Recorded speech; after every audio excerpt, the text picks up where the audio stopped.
sekarang saya minta kesediaannya Selina untuk memimpin kita dalam doa. Kita bersatu dengan doa. Ya Bapa kami yang berserta dalam kerajaan surga, bersyukur kami kembali menjadikan kasih kepada kami semua, sehingga dengan ada yang telah kami lalui, Engkau masih dalam bersama-sama dengan kami. Ya Bapa, sebentar lagi kami akan memulaikan pembelajaran kami pada pagi hari ini. Engkau berkati lalui kami, sehingga kami dapat menerima segala pembelajaran yang diberikan oleh Bapa dan Guru kami. Ya Tuhan, begitu juga dengan guru-guru kami yang akan memberikan kami pembelajaran. Amin.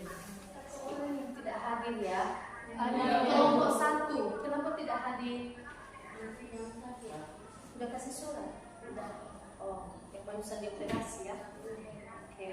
Kelompok 2, 3, dan 4 sudah lengkap. Ada yang sakit? Iya, Bu. Dan sudah makan? Sudah, Bu. Tentu masih ingat dengan pembelajaran kita minggu lalu. Kalau masih ingat tentang apa? Organ pernapasan pada manusia. Siapa yang masih ingat apa saja jenis-jenis organ pernapasan pada manusia? Jadi coba. Hidung, faring, trakea, bronkus, bronkiolus, alveolus. Terima kasih masih ingat. Si Putri Fan. Coba. Ya. Hidung, kerongkongan, paru-paru. Yang lain sudah lupa. Oh. Apakah bisa bernafas melalui mulut? Bisa. Bisa. Nyaman tidak? Tidak. Apa tidak nyaman? Karena mulut Merupakan pencernaan makanan. Maksudnya untuk memproses makanan, bukan pernapasan. bukan untuk bernafas. Minggu lalu Ibu sudah memberitahukan apa materi kita pada hari ini. Siapa yang masih ingat? Saya Ya. tentang gangguan pernapasan. Ya. Terima kasih. Nampak yang sudah belajar di sini ya tentang gangguan pernapasan pada manusia. Oke. Kalau sudah kamu pelajari apa saja yang terpintas di pikiranmu atau yang sudah terlintas di matamu saat kamu membaca apa saja gangguan-gangguan pernapasan pada manusia. Siapa yang sudah membaca? Ayo. Salah satu pada gangguan pernapasan itu asma. Asma, penyakit Asma. bagus. Yang lain? Kanker paru-paru. Apa nunggu? Kanker paru-paru. Kanker paru-paru. Di kelompok 1 diam saja ini. Kenapa? Belum belajar, masih begadang. Ya. Faringitis. Ya. Di sini kelompok 2. Kenapa diam saja? Penyakit TBC. Baik. Sekarang kita masuk pada pembelajaran kita dengan materi gangguan pada sistem pernapasan. Gangguan pada sistem pernapasan. Baik, pada kesempatan ini Ibu akan menggunakan model discovery learning dengan metode diskusi dan eksperimen. Nanti di LKPD kita akan membuat sebuah eksperimen. Eksperimennya itu bahaya rokok pada paru-paru. Jadi kita nanti akan membuat sebuah eksperimen dengan pendekatan yang digunakan adalah saintifik. Oke, sebelum Ibu menyampaikan materinya, ada baiknya kita menyanyikan sebuah lagu yang berjudul Nama-nama Penyakit pada Manusia. Silakan dengarkan musiknya ya. Silakan berdiri. Kita akan bernyanyi bersama-sama menyanyikan lagu Nama-nama Penyakit pada Manusia. Silakan bertepuk tangan. Ayo kita hafalkan penyakit di sistem pernapasan. Emfisema, asfixia, kanker paru-paru dan TBC, asma,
yang dapat terjadi pada sistem pernapasan. Mengenal gejala-gejalanya serta faktor-faktor penyebabnya.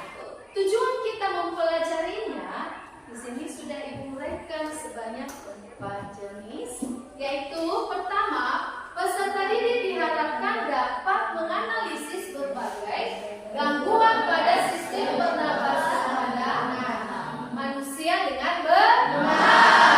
Yang kedua, memahami penyebab gangguan pada alat pernapasan manusia dengan tepat. Ketiga, menelusuri gejala-gejala pada sistem pernapasan. Dan keempat, menguraikan faktor-faktor penyebab gangguan pada pernapasan pada manusia. Pada proses ini nanti Ibu akan melakukan 3 kriteria penilaian, yaitu penilaian sikap, pengetahuan, dan keterampilan. Untuk penilaian sikap ada 4 jenis yang harus diperhatikan di sana. Yang pertama adalah kerjasama, kejujuran, tanggung jawab, dan disiplin dalam melakukan kerja kelompok untuk menyelesaikan UKPD. Kemudian untuk pengetahuannya nanti yang perlu dinilai juga di situ kerjasamanya, cara mempresentasikannya, bagaimana kalian menyimpulkan pembelajaran yang sedang kita pelajari saat ini. Dan terakhir adalah tentang keterampilan. Keterampilan ini nanti ada 4 aspek penilaiannya. Yang pertama, menguasai materi yang didiskusikan. Kedua, kemampuan dari menjawab pertanyaan dari kelompok lain. Ketiga, kemampuan untuk mengolah data, mengolah informasi, mengolah masalah yang sedang kita bahas saat ini. Dan keempat adalah kemampuan dalam menyelesaikan masalah. Sebelum kita masuk pada pembelajaran, saya harapkan anak-anak kami untuk menyaksikan sebuah video tentang gangguan sistem pernapasan. Di video ini nanti silakan anak-anak kami berliterasi, ya. Silakan berliterasi, melihat, mengamati, membaca, menulis, mendengar, dan menyimak hasil dari video. Itu harus fokus.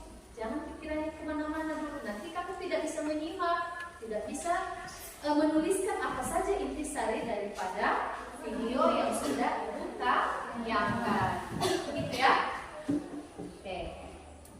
Pada kesempatan kali ini kita akan membahas mengenai gangguan pada sistem pernapasan manusia dan upaya untuk mencegah atau menanggulanginya. ISPA atau infeksi saluran pernapasan atas merupakan penyakit yang diakibatkan adanya infeksi virus, bakteri, atau jamur pada sistem pernapasan bagian atas, yaitu meliputi infeksi pada hidung, sinus, faring, dan laring. Beberapa jenis ISPA antara lain influenza, tonsilitis, faringitis, laringitis, rinitis, dan sinusitis. Virus, bakteri, atau jamur tersebut juga dapat menginfeksi sistem pernapasan bagian bawah, yaitu meliputi trakea, bronkus, dan alveolus. Infeksi saluran pernapasan bagian bawah paling umum terjadi yaitu pneumonia, tuberkulosis, asma, kanker paru-paru, dan bronkitis. Influenza merupakan penyakit yang disebabkan oleh infeksi influenza virus. Gejala umum influenza yaitu demam dengan suhu lebih dari 39 derajat Celcius, pilek, bersin-bersin, batuk, sakit kepala, sakit otot, dan rongga hidung berasa gatal. Dengan kondisi hidung tersumbat, penderita influenza akan kesulitan untuk bernapas. Virus influenza keluar dari tubuh seseorang bersamaan dengan batuk dan pilek, kemudian disebarkan melalui udara. Selain itu, virus juga dapat menular ketika seseorang menyentuh permukaan yang terkontaminasi virus. Kemudian, orang tersebut menyentuh mulut dan mata. Agar kita tidak mudah tertular virus influenza, sebaiknya kita selalu menggunakan masker ketika berkendaraan dan rajin mencuci tangan dengan menggunakan sabun sebelum makan. Tonsilitis. Secara normal, tonsil atau amandel akan menyaring virus dan bakteri yang akan masuk ke dalam tubuh bersamaan dengan makanan atau udara. Apabila daya tahan tubuh dalam kondisi. Terima kasih sudah menonton video. Anak-anak kami menyaksikan video pembelajaran tentang gangguan sistem pernapasan. Tanya, apa yang sudah kamu lihat dan sudah kamu amati dari video yang sudah ditayangkan? Ada banyaknya gangguan-gangguan pada proses pernapasan pada manusia, sehingga kita dapat mengetahui gangguan tersebut dan kita dapat juga mencegahnya. Contohnya kanker paru-paru, karena sebagian besar kanker paru-paru disebabkan oleh merokok. Jadi karena kita sedang mengamati video tersebut dan kita dapat mengurangi ataupun tidak merokok lagi. Tentang jenis-jenis gangguan pernapasan. Ya. Contohnya seperti flu. Flu adalah penyakit yang disebabkan oleh infeksi virus influenza. Penyakit ini dapat menyerang sistem pernapasan. Apa Pak?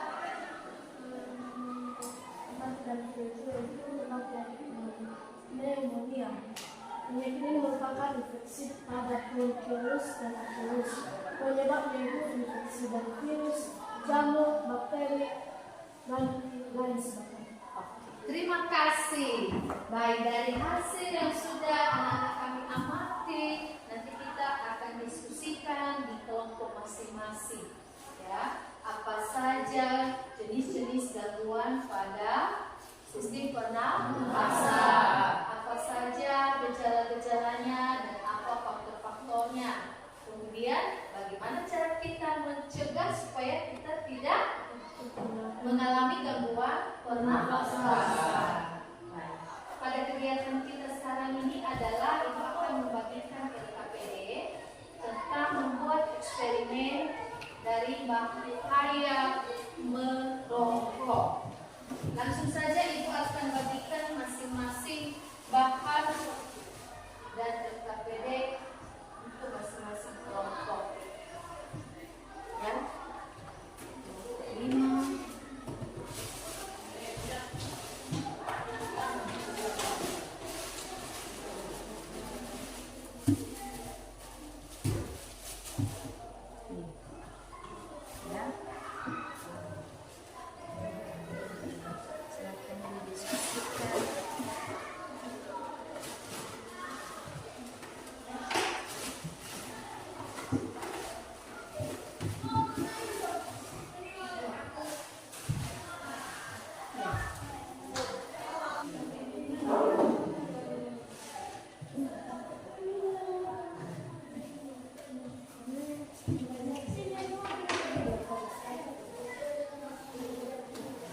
Baik, silakan anak-anak kami bagi tugas untuk menyelesaikan KPD-nya. Di sana ada beberapa pertanyaan, silakan dijawab. Begitu juga dengan eksperimennya, silakan dibuat sesuai dengan penunjuknya.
batang rokok saja bisa merusak paru-paru seperti pada pencobaan.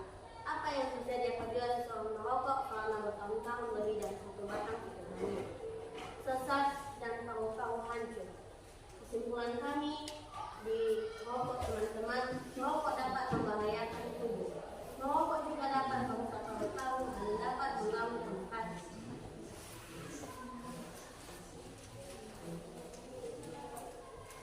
Yang kami sukai dari kegiatan ini, kami dapat mengetahui segala gejala pernapasan.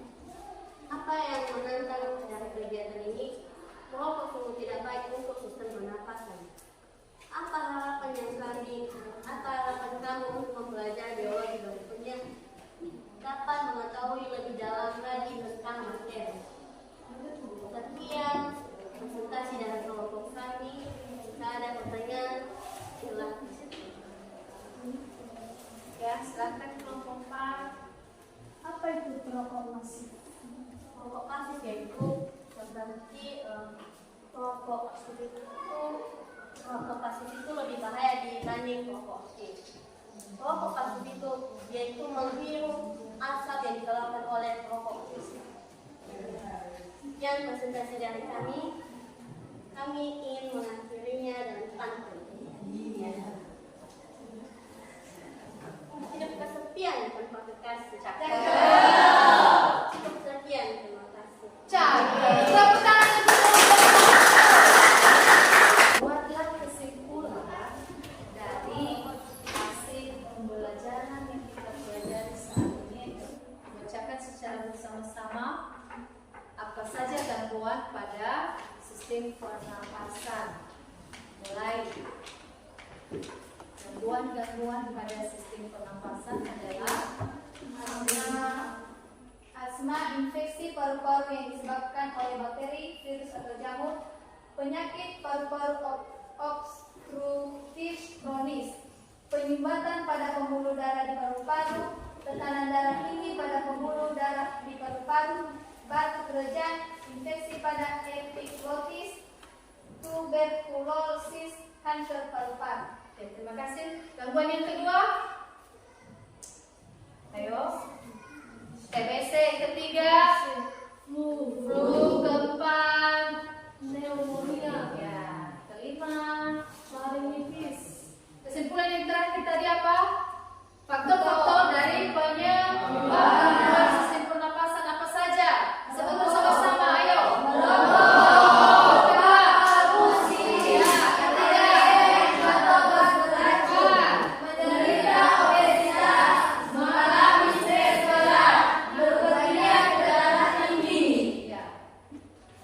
Setelah anak-anak kami mempelajari gangguan sistem pernapasan, Ibu akan menanyakan beberapa hal tentang refleksi pembelajaran kita pada saat ini. Yang pertama, apakah rencana pembelajaran yang telah disusun dapat berjalan sesuai dengan rencana?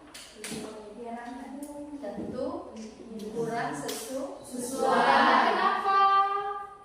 Karena terganggu oleh sinyal. Jadi waktu yang sudah kita gunakan sudah melebihi dari waktu yang seharusnya. Mudah-mudahan ke depan ini dapat kita kondisikan dengan baik. Ya. Yang kedua, apa materi yang disampaikan sesuai dengan tujuan pembelajaran? Sesuai. Baiklah, demikian saja pembelajaran kita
kita hari ini.